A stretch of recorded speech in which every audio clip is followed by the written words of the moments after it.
يقاتلون في سبيل الله فيقتلون ويقتلون وعدا عليه حقا في التوراة والإنجيل والقرآن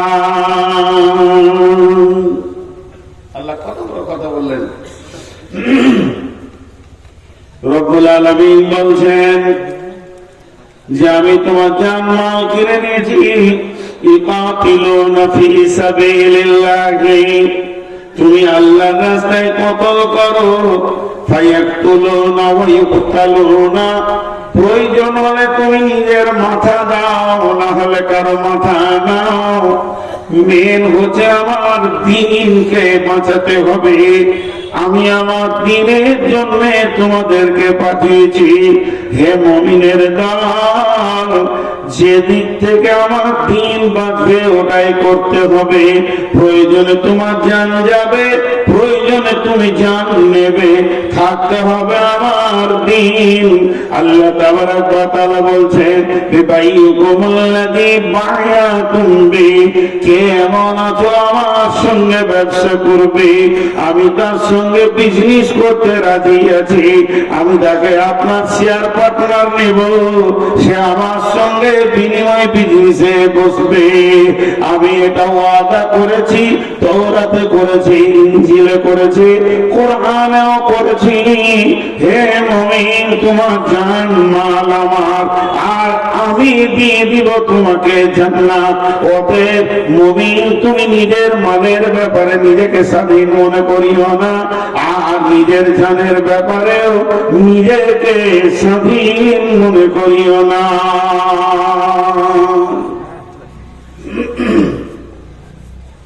কিন্তু আমরা জান মালের ব্যাপারে উদাস খেয়ালই নেই আমাদের কি হয় একটা ভিখারি এসে 1 টাকা চাইছে সকালে বাজারে গেছেন একটা ভিখারি এসে ওকে 1 টাকা চাইছে ধুমকিয়ে দিলেন আমাকে খুচরা খাজরা না এসে বসলেন আর বন্ধু ওকে নিয়ে হোটেলে ঢুকে মিষ্টির দোকানে ঢুকে মিষ্টি সিঙ্গারা ল্যাংচা চমচম করে 200 টাকা খরচা করে দিল কোনটা আল্লাহর কাছে জমা হবে আর কোনটা খরচা খাতায় জমা হবে খরচা লাগবে আল্লাহর কাছে হিসাব দিতে হবে এটা আমাদের জ্ঞানের খাতায় তোলাইছে না জি এটা জ্ঞানের খাতায় তোলাইছে না বিশ্বনবী বললেন মোতার প্রান্তে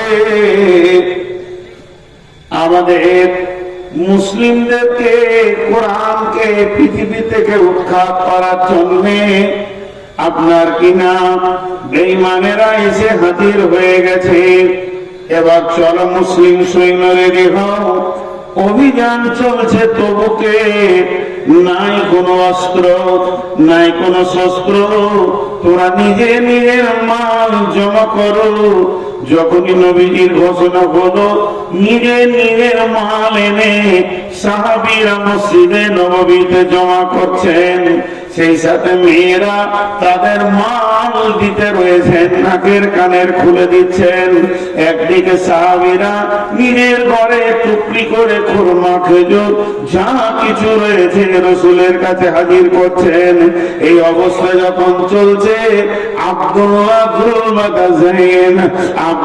জুলবাদাইন একটা সাহাবীর নাম এই সাহাবীরা কেমন সাহাবী এর আব্বা মারা গেছে মা বিধবা চাচার কাছে মানুষ হয়েছে আর চাচার মালের ঢেরি লেগে আছে চাচা শুধু ঈমান আনার কারণে চাচা বেঈমান বেঈমান ঈমান এনেছে তাই বাড়ি থেকে তাকে নঙ্গা করে বের করে দেওয়া হয়েছে তাকে এমনকি একটা লুঙ্গিও দেওয়া হয়নি ওই ছেলেটা যখন বের হয়ে যায় মা একটা কম্বল ছুঁড়ে দিয়েছিল অর্ধেক কম্বল কোমরে পড়েছে অর্ধেক ডাইনি রাসূলের দরবারে হাজির হয়েছেন।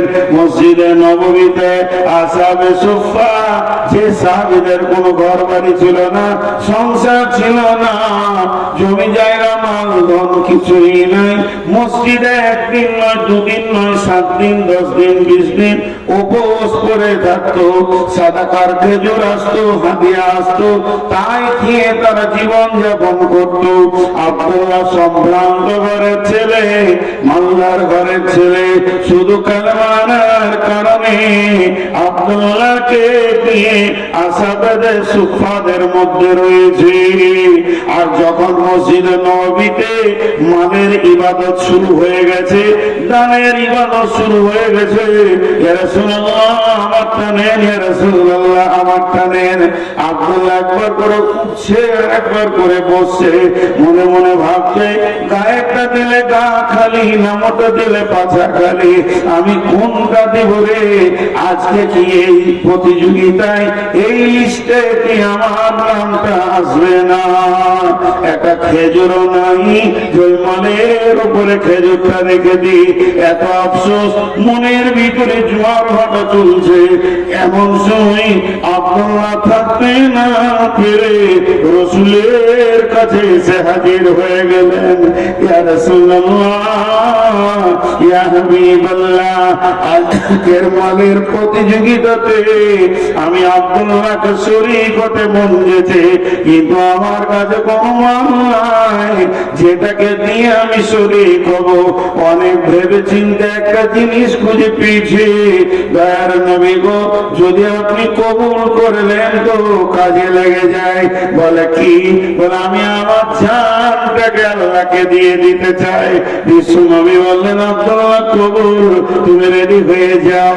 এবার তবুকের ময়দানে যখন সৈন্যরা যেতে শুরু করলেন, আব্দুল্লাহকে রাসূলের কাছে দোয়া নিচ্ছেন, ইয়া রাসূলুল্লাহ আমি অভিযানে বের হয়ে গেলাম। বিশ্ব নবী আব্দুল্লাহর ঘাড়ে হাত রেখে বললেন, আল্লাহ আমি আব্দুল্লাহর রক্তকে বেঈমানদের জন্য হারাম করে দিলাম। আব্দুল্লাহ চিৎকার মেরে কেঁদে উঠে বলছেন, ইয়া রাসূলুল্লাহ আমি তো শহীদ হওয়ার জন্য এসেছি, আর আপনি যদি আমার রক্ত হারাম করে দেন তাহলে আমি কেমন করে শহীদ হব? দয়ার নবী গো। এমন সময় বিশ্ব নবী বলেন, আব্দুল্লাহ রে, ইসলামের ব্যাপারে তোমার যা ত্যাগ আছে, তুমি বিছানায় মরলেও শহীদের দলে উঠবে। ওই আব্দুল্লাহ তবুকের প্রান্তে খোলা আকাশের নিচে কয়েকদিন মহারা থাকার কারণে কঠিন জ্বরে আক্রান্ত হয়ে জীবনের মতো পৃথিবী থেকে বিদায় নেন। আল্লাহর নবী আব্দুল্লাহ জানাজা পড়লেন, আব্দুল্লাহর লাশকে কবরে রাখলেন, আর আল্লাহকে বললেন, আল্লাহ আজকে রাত্রি পর্যন্ত আমি আব্দুল্লাহর উপরে রাখিছিলাম, তুমিও রাজি হয়ে যাও। সবাই যে স্টেজ থেকে পাইলে না কথা হয়ে গেছে, আপনার কাছে থাকে হবে খুলে দাও, খুলে দাও। বাংলাদেশে নিয়ে আসেন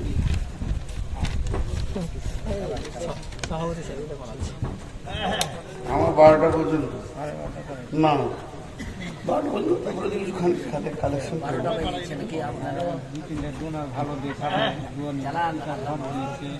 খুব শুনেছি, ওইগুলো শুনে মনটা ভরলো। না ওই ফাঁকা জায়গাতে আপনি আমি দিয়ে বসুন, যে আপনি বাংলাদেশকে নিয়ে আসেন, আমি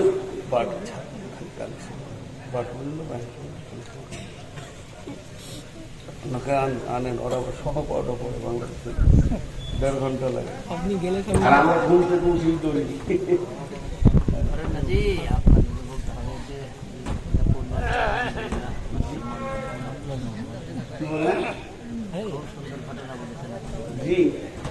তো না না, একটা তো দিল আমার ছোট লাগে, 12টা চালাতে আমি বেশি দিতে চাই, ওরা কম দিতে। তো আমি যে কথাটা আপনাদের, আমি আসলে আপনাদেরকে আমার মনের কথাটা বলছি না। দীর্ঘ 18-19 বছর জালসা করছি বলে চালাতে পারছি, কিন্তু মানুষ তো, আমি তার ফেরেশতা নয়, আমারও তো অসুখ বিসুখ আছে। গত 2 দিন আগে জ্বরে আক্রান্ত ছিলাম, তাছাড়া নূর মোহাম্মদের গলা বসে না, এত কষ্ট, এই জায়গায় ব্যথার ওষুধ খেয়েছি তাও থামছে। তো প্রতিদিন আপনাদের একদিন, আমার প্রতিদিন। তো আমাকে কেউ ভালোবাসে না, এটা আমি জানি। কারণ আমাকে যদি কেউ ভালোবাসতো তো বলতো, হুজুর আপনার তখন অসুখ, তা জানি, 1 ঘন্টায় আজকে বলো। খুব কম লোক ভালোবাসে। তো না, এটা কথা নাই, এটার নাম ভালোবাসা। আল্লাহ ভালো তো বাসি সবাই পেলে, বলতে হয় না, কষ্ট দিতে হয় না মানুষের মনে। মানুষ যখন বলে যে আমার অসুস্থ, তো আছে ঠিক আছে, 1/2 ঘন্টা কম বলে।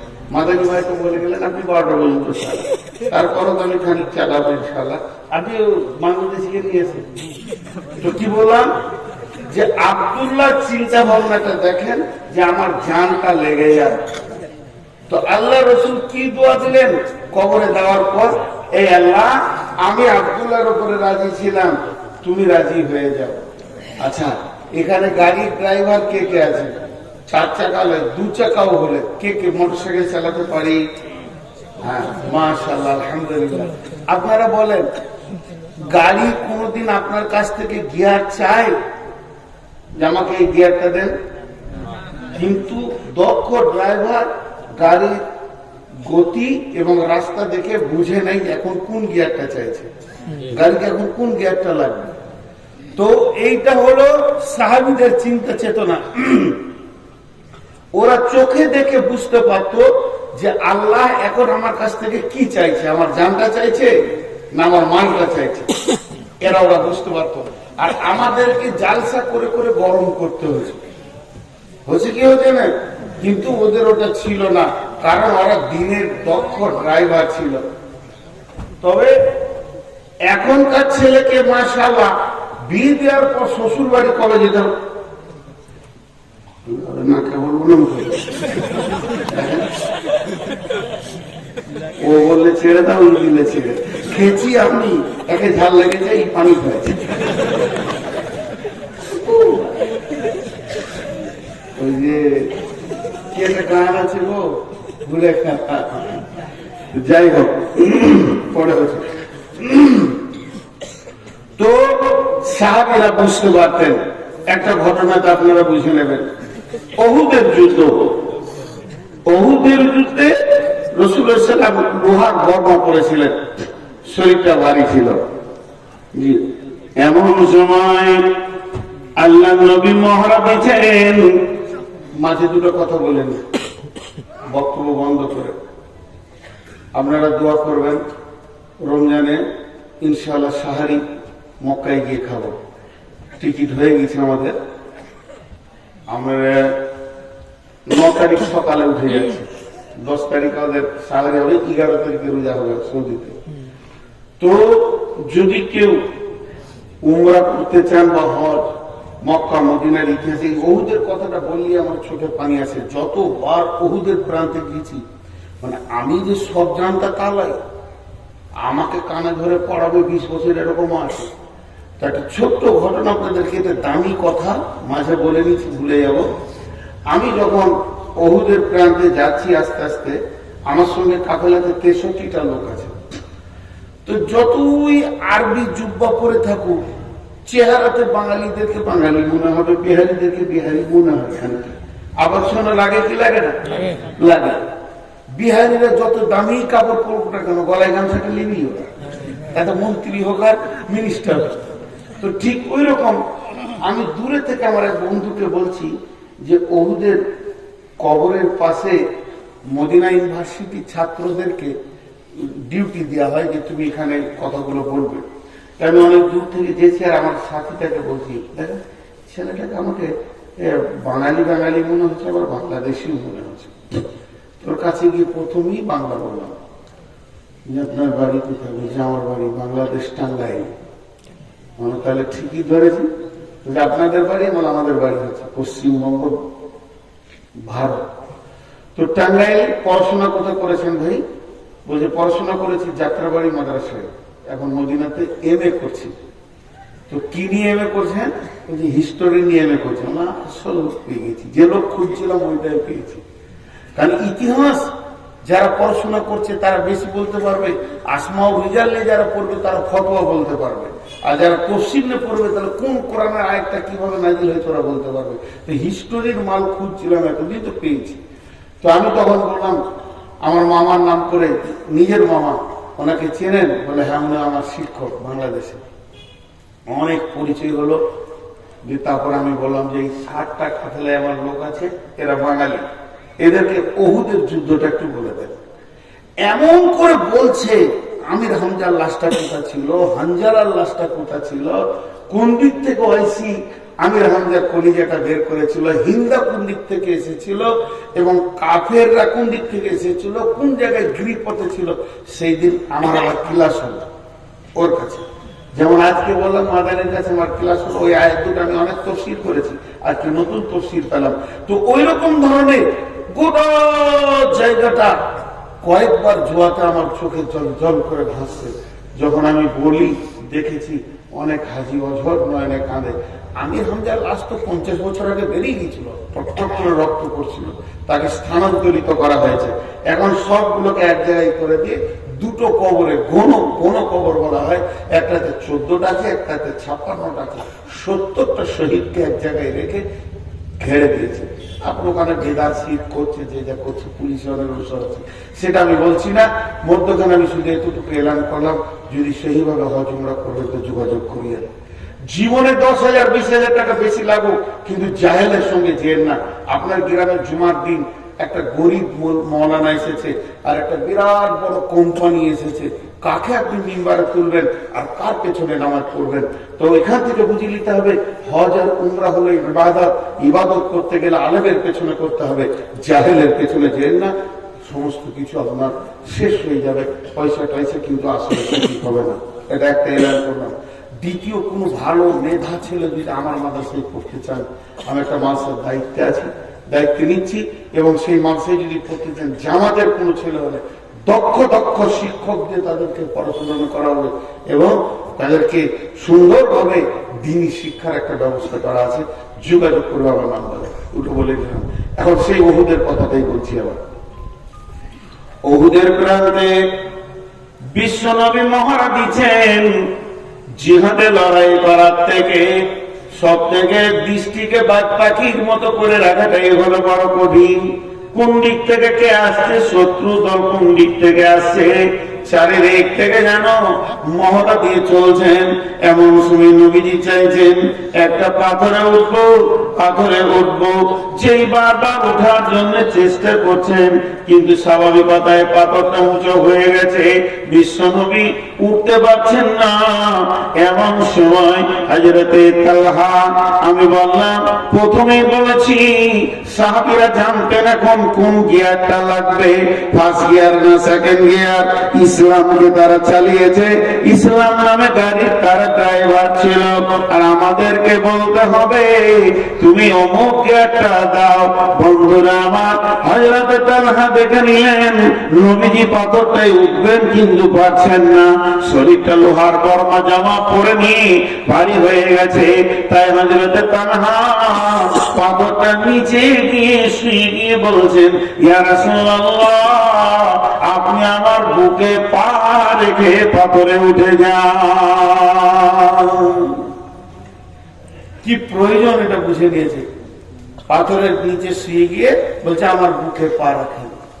বিশ্বনবী তালহার বুকে পা রাখলেন, আর কি বলেন, তালহা তুমি জান্নাতকে অজিব করে দিলে।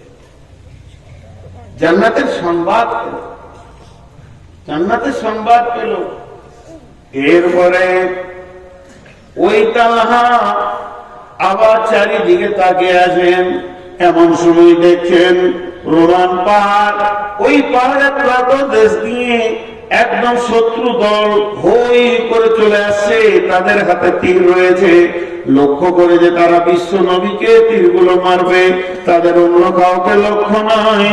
হযরত তালহা বিশ্ব নবীকে পেছন দিকে নিয়ে পাহাড়ের গুহাতে ভরে দিলেন এবং বুক পেতে দাঁড়িয়ে গেলেন।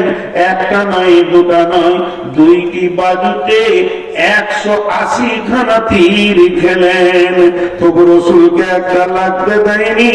আর তালহা বলেছিলেন, ইয়া রাসূলুল্লাহ, আপনি খবরদার গর্ত থেকে বের হবেন না, আমি তালহা যতগুলি তীর আছে বুকে নিয়ে নিব। আছে দিনকে যারা বানিয়ে গেছে তাদের কাছে আমরা ঋণী, পারবেন তালহাকে? এই তালহা যেদিন পৃথিবী থেকে চলে যান, বিশ্ব নবী জানাজা পড়েছেন। জানাজা পড়ার পর কবরে লাশ রাখা হলো। দোয়া লম্বা চওড়া করেননি, ছোট্ট দোয়া। কি দোয়া? হে আল্লাহ, হে আল্লাহ, মাবুদ মওলা,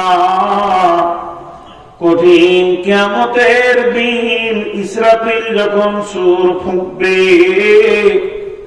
মানুষ যেদিন নাফসি নাফসি করবে, সেই রকম কঠিন দিনে আমার তালহা কবর থেকে যখন উঠবে, মাবুদ রে, তোমার কাছে আবদার, আমার তালহাকে দেখে তুমি মুচকে হাসবে, আর আমার তালহা তোমাকেও দেখে হাসবে।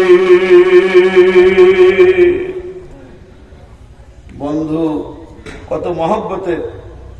আপনি আগে আনতে গেছেন বাস স্ট্যান্ডে, জি সাগরদিঘি ট্রেন রেলওয়ে স্টেশনে, বন্ধু যখন নামছে গেট ধরে আর চোখে চোখ পড়েছে, দেখবেন দুজনেই হাসে। এই হাসিটা নিয়ামত, দুজন দুইজনকে দেখে একটা হাসে।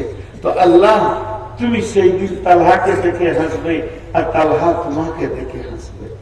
কত বড় কথা বললেন। এই দোয়াটা কখন পেয়েছিল? যখন 180টা তীর খেয়েছিল। আমি তো আপনাদেরকে গল্প শোনাতে বসাইনি আজকে গোপাল ভাঁড়ের। আল্লাহ বলছে, ইন্নাল্লাহা আশতারা মিনাল মুমিনিনা, হে মুমিনের দল, আমি তোমাদের কাছ থেকে তোমাদের জান, আনফুসাহুম ওয়া আমওয়ালাহুম, এবং তোমাদের মালকে কিনে নিয়েছি, বিআন্না লাহুমুল জান্নাহ, জান্নাতের বিনিময়ে, জান্নাতের বিনিময়ে। জি ভাই, আল্লাহ তাবারাক ওয়া তাআলা আমাদের জান মালকে জান্নাতের বিনিময়ে কিনে নিয়েছেন। এটা আমরা বুঝি না। আল্লাহ বলছে, বলো তোমাদের মধ্যে 8টা গুণ আমি পাবো, আত-তাইবুন আল-আবিদুন الحامدون السائحون الراكعون الساجدون الآمرون بالمعروف والناهون عن المنكر والحافظون لحدود الله وبشر المؤمنين. আল্লাহ মুমিনদেরকে সুসংবাদ দিলেন, তোমাদের 8টা গুণ হতে হবে। এই গুণগুলো যেন তোমাদের ভিতরে থাকে। 8টা গুণ, তোমরা তওবা করনে ওয়ালা হয়ে যাও। গুনাহ হয়ে গেছে, তওবা করো, আল্লাহর কাছে কাঁদো।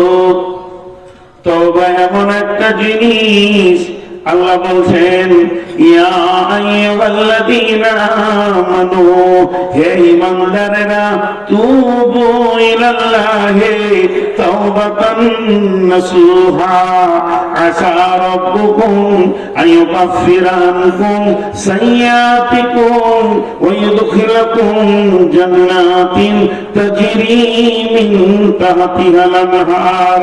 হে ঈমানদারেরা, তোমরা তওবা করো, প্রতিজ্ঞাবদ্ধ তওবা, নাসুহা, ওই তওবাটার ভিতরে এমন ইখলাস থাকবে, এমন প্রতিজ্ঞা থাকবে, যখন তুমি তওবা করো করবে, তখন অন্তত নিয়ত করবে যে জীবনেও এ গুনাহ দ্বিতীয়বার করব না।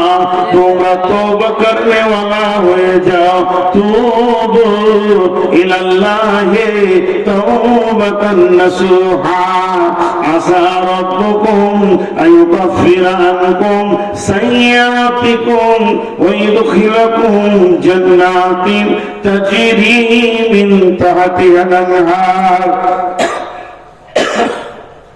আশা করি আল্লাহ তোমার জীবনের গুনাহগুলোকে শুধু মাফ করবেন না, নেকিতে পরিণত করে দেবেন এবং এমন একটা জান্নাতে ঢুকাবে যে জান্নাতের নিচে কুলকুল করে নদী বইছে।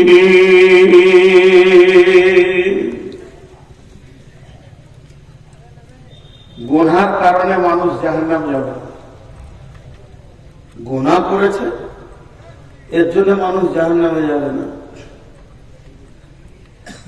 কিয়ামতের মাঠে ধরেন আমাকে জাহান্নামের ফেরেশতা টানছে, যদি গায়ে বল থাকে একটু মার থাপড় ওখানে, জাহান্নাম কেন নিয়ে যাবে তুই? তোর বাপের জান্নাত, জান্নাত তো আমার, তো আমার আল্লাহর জান্নাত। আল্লাহ বলে কি? বলে তোমার ফেরেশতাতে ধরেছে। বলে কেন? বলে জাহান্নাম যেতে হবে। আল্লাহ বলল যা জাহান্নামে। যদি বান্দা জিজ্ঞেস করে কেন যাবো, তাহলে বলবো গুনাহ করেছিস ওই জন্য। এটা বুঝানোর জন্য বলছি, ভাবিয়ে না যে কোরআনের আয়াত বলছি। আল্লাহ বলছে জাহান্নাম যা, তোকে ফেরেশতাতে টানছে। তো আমি বলছি কেন? আল্লাহ বলছে গুনাহ করেছিস তার জন্য।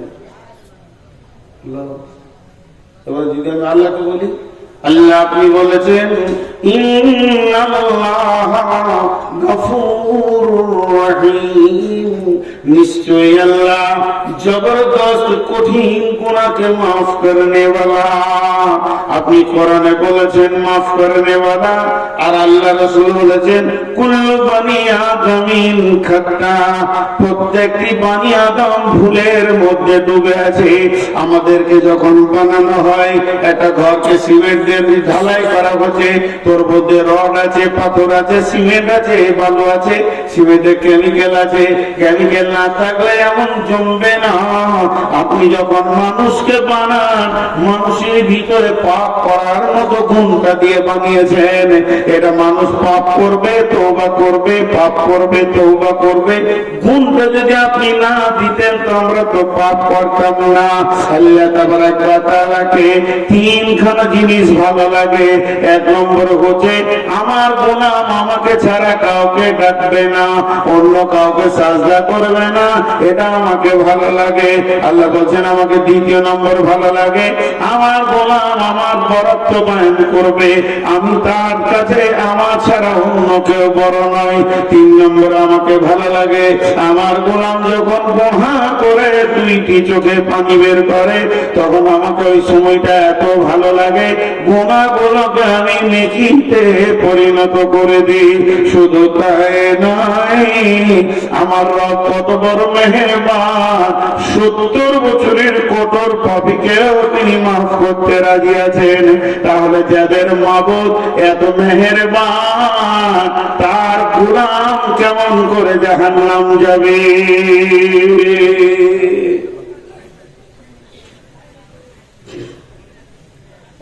জলপাইগুড়িতে জালসা করতে গিয়েছি।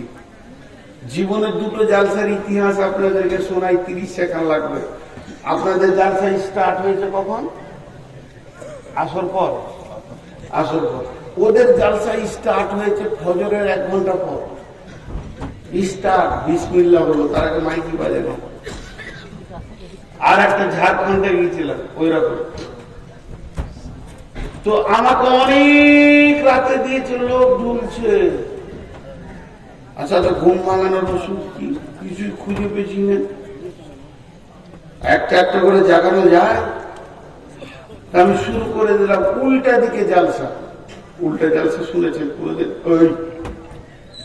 আমি বললাম বিসমিল্লাহির রহমানির রহিম, আল্লাহ তাবারক ওয়া তাআলা কালাম পাকের মধ্যে বলছেন নামাজ পড়তে হবে না, রোজা রাখতে হবে না, হজ করতে হবে না, যাকাত দিতে হবে না, জেনা করো, ব্যভিচার করো, বেপরদা থাকো, সুদ খাও, জুয়া খেলো, লুটে লাও, মার্ডার করো, রাস্তায় রাহাজানি করো, ছিনতাই করো, যে যাকে পারবে মারো, লুটো, গাঁজা খাও, মদ খাও, কিছুই হবে না। তারপরও তুমি জান্নাতে যাবে শুধু আল্লাহ একটা হুকুম মেনে নিলে। সব জেগে গেছে, কোন মুরগি রে? এক ধাপ থেকে সব হালাল হয়ে গেল। আচ্ছা হালাল, ওদেরকে তো মজা লাগছে যে সব হালাল, হারামকে হালাল করে দেবে। যে একটা খালি আল্লাহর হুকুম মেনে নিবে, জান্নাত উঠে দোষ পেয়ে যাবো। তো আমার সামনে এক মুরব্বী পান খেয়েছিল, ও পান চিবানো বাদে করেছে, কি জলসা হচ্ছে। তো শেষ কালে আমাকে বলছে, বাপজি আমি 70 বছর বয়সে এমন জলসা শুনিনি, যে এত গুণা করার পরও সে জান্নাত যাবে আল্লাহর একটা হুকুম মানলে। কোথায় আছে বাপ? তা বলো কোরআন শরীফে আছে। তো আরো সহ্য হচ্ছে না, তখন বলছে কোন সূরাতে? সূরা রহমানে কোথায় আছে? বিসমিল্লাহির রহমানির রহিম। ইয়া মা'শারাল জিন্নি ওয়াল ইনসি ইন ইসতাতা'তু আন তানফুযু মিন আকতারিস সামাওয়াতি ওয়াল আরদি ফানফুযু লা তানফুযুনা ইল্লা বিসুলতান ফাবিআইয়ি আলা'i রাব্বিকুমা তুকাজ্জিবান। আপনারা উত্তর দিন তো, যে ঠিক উত্তর দিতে পারবে 1000 টাকা লিখবে। কালো কালিতে লাল লেখা হবে? কালো কালিতে লাল লেখা হবে? হবে। কালিটা কালো, বানানটা লাল হবে না? হবে। আচ্ছা তেমনি এটা রাত না দিন? রাত শব্দ ব্যবহার না করে এটাকে রাত বলেন তো? দিন নয়। দিনকে না করবেন তো রাত হবে। তো ঠিক এই আয়াতটাকে তর্জমা করবেন একদিকে, অপোজিট দিয়ে ধরিয়ে দিবেন ওই দিয়ে, সেটা হবে। আল্লাহ বলছেন, হে জিন ইনসানের দল, তোদেরকে যদি আমার আইন মানতে ভালো না লাগে, তার মানে যত হারাম আছে এগুলোকে যদি খেতে মন যায়, আমার আইন মানতে ভালো না লাগে, আমার যত নিয়ম বলেছি বলতে ভালো না লাগে, শুনতে ভালো না লাগে, এগুলোকে যদি তোদের চলতে ভালো না লাগে, তোদের যা মন যাবে তাই করগা, তাতে আমার কিছু যায় আসে না। তবে তোদেরকে একটা কাজ করতে হবে, আমার রাজ্যের বাইরে গিয়ে বাসা বাঁধতে হবে।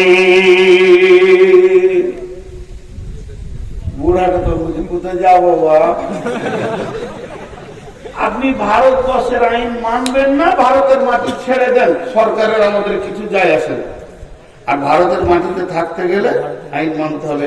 তো আল্লাহর জমিনে যদি থাকতে হয়, আল্লাহ বলছে আমার আইন মানতে হবে। যদি আমার আইন মানতে ভারী লাগে, তো আমার মাটিটা ছেড়ে দে পালা। কোথায় যাবো বা? যাবো, আর যদি জায়গা না আছে তাহলে মানতে হবে। তেমনি আমি বলছি, পৃথিবীর কোন ব্যক্তি গুনার কারণে জাহান্নাম যাবে না। কিয়ামতের মাঠে আমি নূর মুহাম্মদকে ধরেছে ফেরেশতাতে। এগুলো কৌতূহলী কথা, এগুলো বলবেন না বুখারী মুসলিমের কথা, এর ভিতরে যুক্তি আছে, কৌতূহলী কথা। আমাকে বলছে ফেরেশতা জাহান্নামে চোর, আমি আল্লাহকে বলছি মাগো জাহান্নামের ফেরেশতা ধরেছে। আল্লাহ আমাকে জিজ্ঞেস করছে কেন?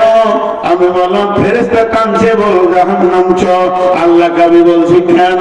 আল্লাহ বলে গোনাহ বান্দা রে, তুমি গোনাহ করেছো, তুমি গোনাহ করেছো। তখন আমি আল্লাহকে বলছি মাবুদ, গুনাহ করা মানুষের ডিউটি, একে গুনার মতো করার পাশ তুমি বানিয়ে দিয়েছো। অতএব আমি আমার ডিউটি ঠিক করেছি, মাফ করার ডিউটিটা তো আপনার, তাহলে ডিউটিতে ফুরকি কাজ চলছে। এর জন্য আল্লাহ তাবারাক ওয়া তাআলা কি বলছেন? তুবু ইলাল্লাহি তাওবাতান আল্লাহ তাওবাতান নাসুহা। আর মুমিনের সিফাত বলতে গিয়ে বললেন তোমরা তওবা করনে ওয়ালা হয়ে যাও। আত-তাইবুন, সারা পৃথিবীর মানুষ গুনার কারণে জাহান্নাম যাবে না, বরং তওবা না করার কারণে জাহান্নাম যাবে। কথাটা বুঝে বললাম? কিসের কারণে জাহান্নাম যাবে? তওবা না করার কারণে। ছোট্ট একটা উদাহরণ দিব। আপনাদের এখানে এসে ঝমঝম করে বৃষ্টি হচ্ছে, বর্ষার সিজনে মসজিদে উঠেছি, আর আপনাদের মাসের সেক্রেটারি দেখতে পেয়ে কি ব্যাপার নূর মোহাম্মদ ভাই, এখন তো কোনো জালসা নাই বর্ষা সিজনে, আর এসার পর উঠেছি বাড়ি, আমি না খেয়ে এসেছি, কোথা থেকে যে হুট করে এসে ঢুকলাম আল্লাহ। উনি তাড়াতাড়ি বাড়ি থেকে বিবিকে বলছে কিছু আছে, কিছু ভাত আছে আর খানিক আলু পরে আছে, বলে দুটো ডিমকে অমলেট করো, চলো। দিয়ে ছেলেকে পাঠালে, যার বাপ মোল্লানাকে ডেকে নিয়ে খাবে, গেলাম না। দ্বিতীয় ছেলেকে পাঠালে, গেলাম না। তৃতীয়বার ছেলেকে পাঠালে, গেলাম না। চতুর্থবার ছেলে পাঠালে, গেলাম না। পঞ্চমবার ছেলেকে পাঠাইলে, ভাত তো বিরক্ত করিস না, খাবো না, বলতে গেলে বিরক্ত করে। শেষকালে নিজে থাকতে না পারে সেক্রেটারি এসে বলছে ভাই চলেন, ঘরে ডাল ভাত যাই আছে দুটি খেলেন, কোথা থেকে এসছেন, হাতটা ছেঁকা দেওয়াল, আপনি জানতে বিরক্ত করি না, তো শুয়ে পড়লাম। যে সকালবেলায় ফজরের নামাজ পড়ে আমি মাইকে এলান করছি যে মথুরাপুরের লোক ভালো হয়, মেহমানের ইজ্জত করে না। আমার দাবিটা সত্য না মিথ্যা? আল্লাহ বলছে গোলাম, গুনাহ তুই করবি, মাপ আমাকে করতে হবে, এটা আমার জানা আছে, তোকে জানিয়ে দিতে হবে না। এর জন্য আমি মসজিদকে পাঠালাম, ফজরের সময় ডাক, ওদের গুনাহ আমি মাফ করব, তোকে আমি পেলাম না। জোহরে দেখেছি পাইনি, আসরে দেখেছি পাইনি, মাগরিবে দেখেছি পাইনি, এশাতে দেখেছি পাইনি। গুনাহ মাফ নিয়ে চলে যা। আমি আমার ডিউটি করেছি, 5 বার যখন মসজিদ নিয়ে পেলাম না, গভীর তাহাজ্জুদের টাইমে আমার রব আপনার আমার দরজার কাছে এসে বলছে গোলাম ও গুনাহ করেছিস, জাহান্নামের আগুন জ্বলে গেছে, একবার তুই রব্বানা বলে চোখের পানিতে কান, আমি রব মাফ করার জন্য রেডি হয়ে আছি। তারপর আমি রব্বানা বলে কানলাম না, মাফ নিলাম না। অর্থাৎ মানুষ গুনাহ করার কারণে জাহান্নাম যাবে না, বরং মাফ না চাওয়ার কারণে জাহান্নাম যাবে। জি ভাই, বিদেশি বক্তা যে বয়সেরই হোক, কোন বক্তাকে বসিয়ে রেখে আমি বক্তব্য রাখি না।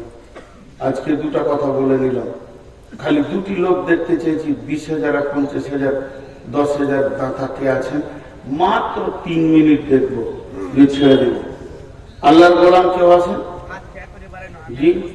আর একজন বলেছেন, ওনার জন্য আমি ইনশাআল্লাহ দোয়া করছি, আল্লাহ ওনার রোগকে ভালো করে দেন, বলেন আল্লাহুম্মা আমিন।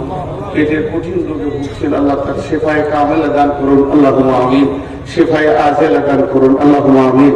আর পৃথিবীর বুকে আল্লাহ তাবারাক ওয়া তাআলা তাকে সুস্থ জীবন দান করুন, আল্লাহুম্মা আমিন। এবং দিনের উপরে চলার তৌফিক দান করুন, আল্লাহুম্মা আমিন। বাকি ইনশাআল্লাহ আমি কাবার দরজায় দোয়া করব। খুবই ওনার কথাটা আমার মনে লেগেছে। বাপ মায়ের নামে মাশাআল্লাহ 500 টাকা দান করেছে। আমি 1000, 2000, 5000, 3 মিনিট থাকবো, মাত্র 3 মিনিট। কেউ আছেন আল্লাহ? জি। এই দোয়া নিয়ে অনেক ভেজাল চলছে, হাত তুলে না। এখন কোথায় যাব? জি, সেলিম হোসেন কোথায় বাড়ি? কোলাডান। সব 200 টাকা নোটগুলো কোথা থেকে বেশি নিচ্ছে?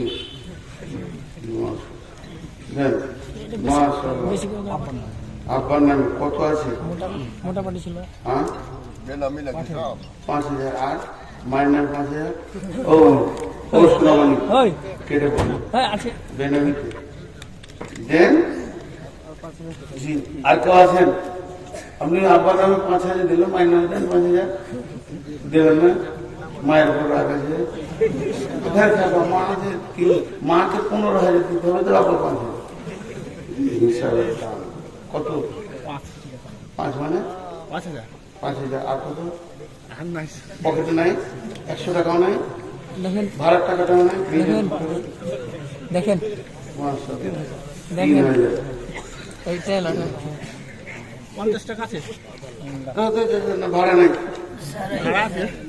মহিলাদের পক্ষ থেকে এসে আপনার কাছে শুনবে না, পড়ে গেল কি এই ঠান্ডা গেল। হ্যাঁ? না, ও মহিলাদের কথা উত্তর দিন না। আজকে আমি সব ভালো লেগেছে, কিন্তু আপনাদের কাছে আমি কোনো প্রশ্নের উত্তর দিই না, জানি না। না বল না এইগুলো আর কি জানানো দরকার? তোমার স্বামীর ভাই গেল, আমি কোথাও মারছি। কিন্তু আমার একটা প্রশ্ন আপনাদের শিক্ষিত সমাজের কাছে থেকে গেল, যে মেয়ে ব্যাচেলিয়র হয়ে যাবে, যার মেন্স চালু হয়ে যাবে, সে সমাজে এসে কণ্ঠ খুলে কথা বলতে পারে না। এটা আমার জানা আছে, যদি ভুল হয়তো বলবেন। এত বড় মেয়ে মাইকে কথা বলবে, শরীয়ত পারমিশন দেয়। এটা আপনারা খারাপ মনে করেন, চাই ভালো মনে করেন। এটা ঠিক আর ঠিক এই মেয়েটা যার চেহারা, যার শরীর, তাতে 500 পুরুষের আকর্ষণ হয়। যদি আকর্ষণ না হয় তাহলে সে হিজড়ে। আমি পরিষ্কার কথা বলি, ঠিক। ওর কণ্ঠস্বর আর বলার ভঙ্গি আর অঙ্গভঙ্গি যা হচ্ছিল, যদি কোনো পুরুষের আকর্ষণ না হয় তাকে হিজড়ে বলবে, তার চিকিৎসা করা হবে। ওই জন্য এমনকি রাসূলুল্লাহ সাল্লাল্লাহু আলাইহি ওয়াসাল্লাম বলছেন, মেয়েদের কণ্ঠস্বর পর্যন্ত পড়বে। কে? দাদু 5,000 দিয়েছে আর 5,000 বাকি। মাশাআল্লাহ, এগুলো একটু আলেম ওলামাদেরকে জিজ্ঞেস করবেন, আমি ফতোয়া দিচ্ছি। আর কেউ আছেন ভাই? কই 25,000 টাকা বলছেন যে একজন লুকিয়ে আছে 25,000। কে বললো লুকিয়ে আছে? আপনি বললেন এর ভিতরে আছে 25,000। মাশাআল্লাহ, বলেন আর কেউ আছেন ছেলে কি হয়েছে ভাই আমার? আসছে 25,000 মাশাআল্লাহ, বিদেশি মেহমান, বাবার শ্বশুর নাম, আর শাশুড়ি আর মা বাদ গেল। গ্রামগুলো সব এক বেশি হয়ে যায়, এলাকার সব বাপদেরকে বেশি ভালোবাসে। যাই হোক, যারা দান করেছেন আল্লাহ তাদের যা যায় খায়ের দান করুন। তো আমি আপনাদের সামনে সর্বশেষ কথা এতটুকু বলে যাচ্ছি, জান মালের সহি ব্যবহার করতে হবে। আর আল্লাহ মুমিনের জান মালকে নিয়েছেন জান্নাতের বিনিময়ে। আল্লাহ তাবারক ওয়া তাআলা শোনা এবং বলার থেকে বেশি করে আমল করার তৌফিক দান করুন। আব্দুল হক সাহেব কত? 5,000 আর পারবে না? একটু বাড়বে কত আপনার ছিল? আপনার 50 না, 25 25 বলছেন বারে বারে। 25টাই হয়ে গেল। 5,000 দিচ্ছি তাহলে আর খানিক্ষণ দাঁড়িয়ে 50 হবে। এটা 30 সেকেন্ডে 5,000 করে বাড়ছে। 10,000 দিচ্ছি। আর কি বাড়াবে? মানে 5 আর 10 15 নাকি পুরুষেরা হবে কি করে? এলেন 10,000 আচ্ছা, চাদর দেন, তারপর আছে। চাদর দেন।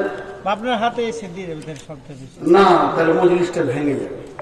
পরবর্তী বক্তা আছে, আমি হাতে তখন চাদরের লোক আছে রেডি। দিয়ে দেন সবকটা কুনেলি।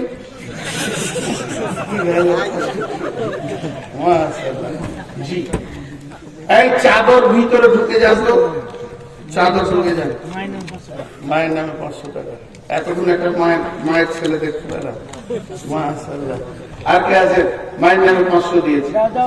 কেউ আছেন?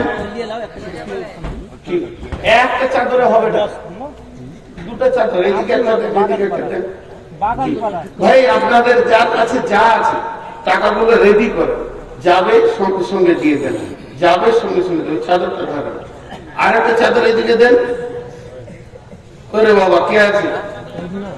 আর একটা চাদর এদিকে দিয়ে দেন, দেন। আল্লাহ রাস্তার দিকে একটা চাদর দেন। জি,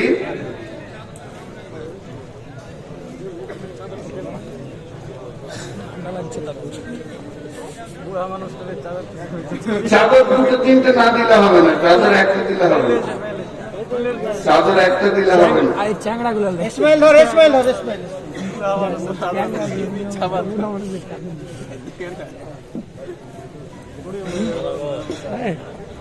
মাশাআল্লাহ, জাযাকাল্লাহ। আপনারা দিতে থাকেন, আল্লাহ রাস্তায় দিতে থাকেন। আল্লাহর রাস্তায় দিতে থাকেন, আমরা দিয়ে চলেছি। আল্লাহর জন্য দেন। সে আব্বার নামে অসুস্থ 100 টাকা দিয়ে। আব্বার নামে অসুস্থ, এই আল্লাহ যতগুলি দান এই পর্যন্ত এসেছে, হ্যাঁ দাদার নামে যতগুলি দান এই পর্যন্ত এসেছে, মাত্র সমস্ত দানগুলি তুমি কবুল করে নাও আল্লাহ। তুমি এদের বদলা দাও, যে যা নিয়তে দান করছে আল্লাহ নিয়তকে তুমি পুরা করে দাও। হায়াতে তৈবা দাও, রুজি রোজগারে তুমি বরকত দাও। এ আল্লাহ তুমি হালাল উপার্জন করো, তুমি তৌফিক দাও। মাবুদ গো, তোমার বান্দারা তোমাকে ভালোবেসে দান করছে, রুজি রোজগারে তুমি বরকত দাও। কঠিন কিয়ামতের দিনে নবীর হাতে পানি পান করা তৌফিক দিও। চলে গেটের সামনে চলে কঠিন কিয়ামতের দিনে নবীর হাতে পানি পান করা তৌফিক দাও। তোমার রহমতের ছায়াতে দাও। আলাইহিম বাস সবকিনা সসিয়ন তসবে লা সিফা ইল্লা সিফাউকা সিফানা ইবাদের সাকামা। মাবুদ তোমার এক বান্দা কঠিন রোগে ভুগছে আল্লাহ, পেটের রোগ বড় কঠিন রোগ। আল্লাহ তুমি রোগে সিফায়ে কামেলা আজেলা দান করো। আল্লাহ তুমি তাকে সুস্থ শরীর পৃথিবীতে দাও, শুধু শারীরিক সুস্থ নয় মানসিক সুস্থতা দাও। এবং সেই সাথে মাবুদ ওই ব্যক্তি বড় আশা করে আছে আমার কাছে দোয়া দেবে, আমি এক গুনাহগার তোমার দরবারে দোয়া করছি মাবুদ, গুনাহগারের দোয়াটা তুমি কবুল করে নি, সিফায়ে কামেলা আজেলা তুমি দান করে মাবুদ। হে আল্লাহ তাকে তুমি 5 ওয়াক্তের নামাজি বানাইও, রাসূলের সুন্নতের উপরে পাবন্দি করিও। কেউ মায়ের নামে, কেউ বাপের নামে, কেউ দাদার নামে, দাদির নামে, যে যার নামে দান করছো মাবুদ, দানগুলো তুমি কবুল করো, মাফ করো, ক্ষমা করো। রব্বুল আলামিন নিশ্চয়ই তোমার বান্দারা তোমাকে ভালোবাসে, ভালোবাসে বলে নিজের হাতে দান করেছে মাবুদ। এ আল্লাহ দানগুলোকে গ্রহণ করে নাও, এদেরকে তুমি কবুল করে নাও। আমিন আল্লাহুম্মা আমিন। আর কেউ আছেন ভাই আমার? চটচট করে দেন। এখান থেকে সাগর দিঘি শর্ট রাস্তা কি আমাকে সাগর দিঘি? হ্যাঁ একটাই রাস্তা। লোকেশন দিতে পারবেন? লোকেশনটা করে দাও হোয়াটসঅ্যাপ। দেন আল্লাহ রাস্তা দেন। তাদের বাড়ি সাগর দিকে যাবে তাহলে ভালো। একটা কথায় কি আর বলবো, লজ্জার কথা, মানুষ এত নোংরা হয়ে গেছে যে দিন দুনিয়া আখেরাত কিছুই মানুষ মনে রাখছে না। তো আল্লাহর ভয় মানুষের কাছ থেকে চলে গেছে। তাছাড়া মানুষ এখনো পর্যন্ত নোংরামির মধ্যে মেতে রয়েছে। তাহলে আমরা প্রত্যেক